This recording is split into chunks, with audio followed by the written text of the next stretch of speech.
कैसे करबू छठ के बरतिया कहाँ रे पैबू घी अरे कहाँ पैबू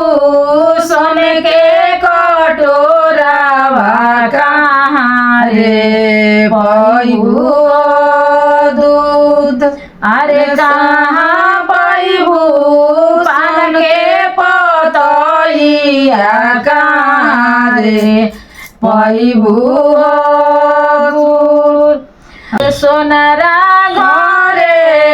सोन के कटोरावा हीरावा घरे हो दूध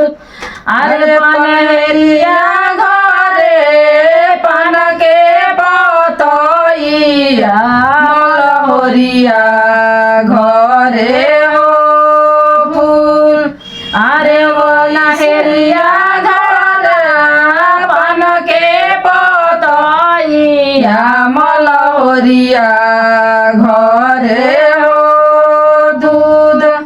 अरे वैसे वैसे करबो छठिया मैया बर हो तो अरे वैसे वैसे करबो छठिया मैया बर